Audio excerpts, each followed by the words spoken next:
श्री शिवाय नमस्तुभ्यम, हर हर महादेव, जय महाकाल। कैसे हैं आप सभी लोग? देखिए, आप सभी को पता है कल है सोमवार का दिन और कल पड़ रहा है माघ मास का पहला सोमवार का दिन, जिस दिन आपको जल के कलश में, जल के लोटे में मात्र एक पीपल के पत्ते को डाल करके उपाय करना है। पूज्य गुरुजी ने कहा, जीवन के दुख तकलीफ कष्ट खत्म नहीं हो रहे, जीवन तनावग्रस्त हो रखा है, कोई ना कोई समस्या आपके जीवन में बनी हुई है, बीमारियों ने घर बनाया हुआ है, चाहे किसी भी तरीके की कोई शारीरिक बीमारी क्यों ना हो, सारी खत्म होगी। और अगर आपके जीवन में कुछ ऐसी गलती करती है जिसके लिए आपको महादेव से माफी मांगनी है, तो आज के सोमवार के दिन आप सभी लोगों को जरूर ये उपाय करना है। पूज्य गुरुजी की कथा से सुन करके और समझ करके मनोवांछित फल को प्राप्त करने वाला सबसे अचूक उपाय के बारे में आज के इस वीडियो में हम लोग बात करेंगे। परंतु उससे पहले आप सबसे एक छोटी सी प्रार्थना, जो लोग पहली बार आए हैं चैनल को सब्सक्राइब जरूर कीजिएगा और वीडियो को लाइक करके देव आदिदेव महादेव का कोई सा भी प्यारा नाम कमेंट बॉक्स में लिखना मत भूलिएगा। इस पूरे वीडियो में हम 3 महा उपायों के बारे में बात करेंगे जो कि आपकी अलग अलग कामना पूर्ति के लिए सिद्ध होंगे, तो ध्यान से सुनना और समझने की कोशिश। देखिए, पहला वाला जो उपाय है वो किन लोगों को करना है, ये चीज ध्यान से सुनना और समझने की कोशिश करना। पहला वाला जो उपाय है ये बीमार व्यक्तियों के लिए, जो पीपल के पत्ते के जल वाला उपाय है वो लोगों को करना है। गुरुदेव ने कहा कि अगर आपके परिवार में कोई भी व्यक्ति है जो इस तरीके से बीमार है कि उसके शरीर में किसी तरीके की कोई गांठ हो गई है ना, किसी तरीके की कोई गांठ जो कि आपके शरीर में असहनीय कष्ट देती है, नसों ने कार्य करना बंद कर दिया है ना, नसों ने कार्य करना बिल्कुल भी बंद कर दिया है, शरीर में जकड़न सी रहती है ना, इस तरीके से अधिकतर ये वाली जो परेशानी होती है ज्यादा उम्र वाले लोगों के साथ में होती है, या फिर आपके शरीर में जो हड्डियों के जॉइंट होते हैं वहां से चट चट की ध्वनि सुनाई देती है, जॉइंट वगैरह में भी आपके पेन होने लगता है, तो एक छोटा सा उपाय पीपल के पत्ते के जल वाला उपाय जरूर कीजिएगा।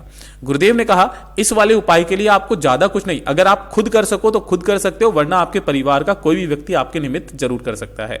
एक पीपल का पत्ता लेना है आपको सिंपल से, ठीक है, और 1 लोटा शुद्ध जल लेना है अपने घर का तांबे के कलश में। इससे ज्यादा आपको और कुछ भी नहीं चाहिए। ये 2 चीजों को लेकर के आपको भोलेनाथ के मंदिर में पहुंचना है, शिवलिंग के पास में।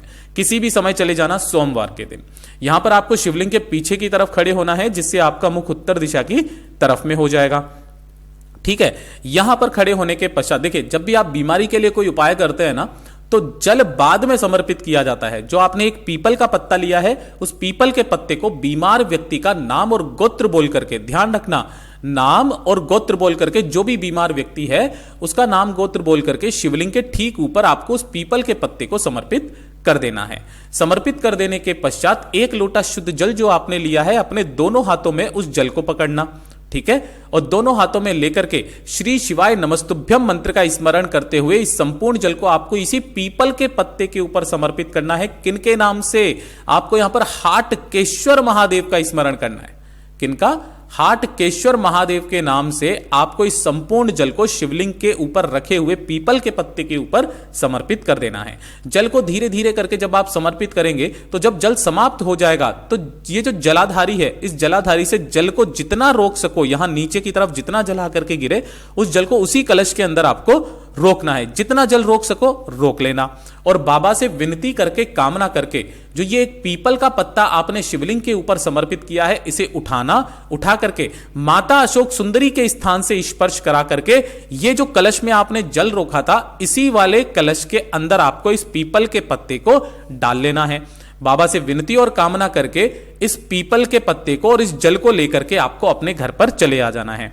अब आपके घर पे आने के पश्चात जो भी बीमार व्यक्ति है, उस बीमार व्यक्ति को उसी दिन, सोमवार के दिन, आपको करना क्या है, इसी पीपल के पत्ते से जो आपने ये जल रोका है, इस जल का आचमन करवाना है। मतलब कि आपको उन्हें पिलाना है, और साथ ही साथ शरीर पे जिस स्थान पर भी दर्द होता है उस स्थान पर आपको लगा लेना है। दिन में 3 बार आपको यह काम करना है इस वाले जल के साथ में। मतलब आपको मंदिर एक बार ही आना है, ये जो जल है इसे आपको दिन में 3 बार आपको लगाना है, इसका आचमन कराना है। पूज्य गुरुजी ने कहा आप 3 से 4 सोमवार करके देख लीजिएगा, आपका जो भी बीमार व्यक्ति है उसके शरीर में सुधार आने लगेगा।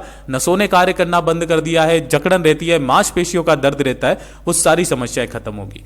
पूज्य गुरुजी का बहुत अद्भुत और अचूक उपाय है, जरूर कीजिएगा। बात करते हैं दूसरे वाले उपाय की। दूसरा वाला उपाय पूज्य गुरुजी ने बताया कि अगर आपसे कभी जीवन में कभी कोई बड़ी भारी गलती हो जाए, है ना, और उस गलती की आप क्षमा याचना मांगना चाहते हो, है ना, या फिर आप चाहते हो कि महादेव आपको क्या कर दे, माफ कर दे, महादेव से माफी मांगना चाहते हो और सच्चे दिल से ये लगता है कि आपने कोई गलती कर दी है, कोई भूल कर दी है जिसकी क्षमा याचना आप मांगना चाहते हो ना, तो जो सोमवार पड़े, जो प्रदोष पड़े, जो शिवरात्रि पड़े, ये 3 दिन पूज्य गुरुजी ने बताए हैं कि महादेव आपको माफ भी करते हैं, साथ ही साथ आपको आशीर्वाद भी देते हैं। अगर आप अपने सच्चे मन से उस गलती की क्षमा याचना मांगते हैं, महादेव से माफी मांगते हैं, पश्चाताप करना चाहते हैं, तो इस वाले काम को निश्चित रूप से कीजिएगा। आपको लेना होगा 1 लोटा शुद्ध जल अपने घर का तांबे के कलश में, और 1 बेलपत्र आपको लेना है जो कहीं से भी खंडित कटा फिटा ना हो। नहीं मिलता है तो जब आप महादेव के मंदिर जाएंगे शिवलिंग के पास में ना, तो शिवलिंग पर जो बेलपत्र चढ़ा हुआ है उस बेलपत्र को आप काम में ले सकते हैं, ठीक है। और लेकर के पहुंच जाना भोलेनाथ के मंदिर शिवलिंग के पास। यहां पर आपको शिवलिंग के पीछे की तरफ खड़े होना है, जिससे आपका मुख उत्तर दिशा की तरफ में हो जाएगा।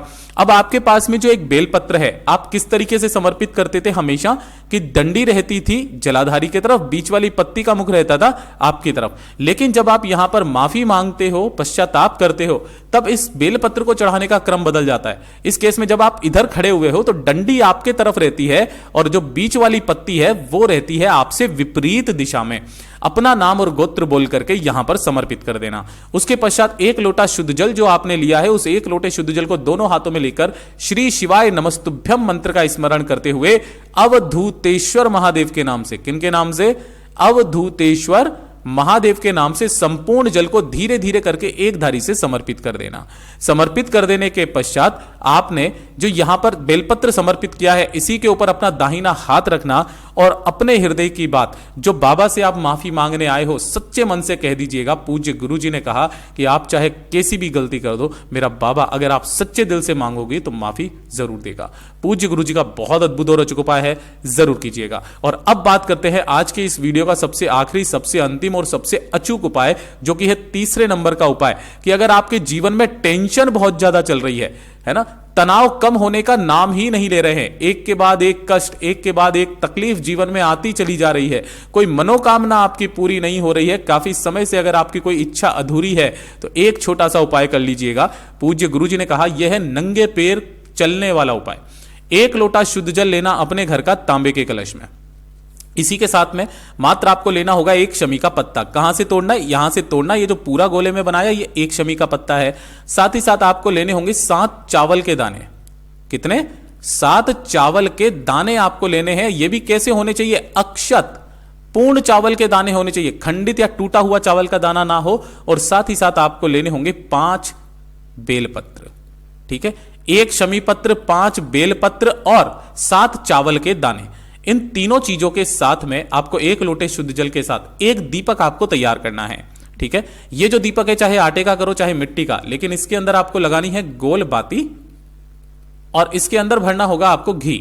जो सोमवार पड़े, जो प्रदोष पड़े, जो शिवरात्रि पड़े, तीनों में से किसी भी एक दिन जब भी आप इस उपाय को करने के लिए जाएंगे, चाहे सुबह चाहे शाम को, इस दीपक को जो आपने बनाया है अपने घर के मंदिर में आपको लगा करके चले जाना है। घर के मंदिर में जब आप लगाएंगे महादेव के सामने अपने उस टेंशन को दूर करने की कामना करते हुए अपनी इच्छा बोल करके लगा दीजिएगा। लगा देने के पश्चात जब आप मंदिर की तरफ जाएंगे तब आपको नंगे पैर जाना है। इस चीज का ध्यान रखना, पैरों में चप्पल नहीं होनी चाहिए। इसे लेकर के जब आप महादेव के मंदिर में पहुंचोगे शिवलिंग के पास में, तो यहां पर आपको उत्तर दिशा नॉर्थ डायरेक्शन की तरफ में मुख करके खड़े हो जाना है। जो आपने एक कलश लिया है उस कलश को अपने सम्मुख में रखना। पहले जो पूजा पाठ अर्चना करनी है वो कर लेना। 7 जो चावल के दाने लिए हैं उन्हें अपना नाम और गोत्र बोल करके इसी कलश के अंदर डाल देना।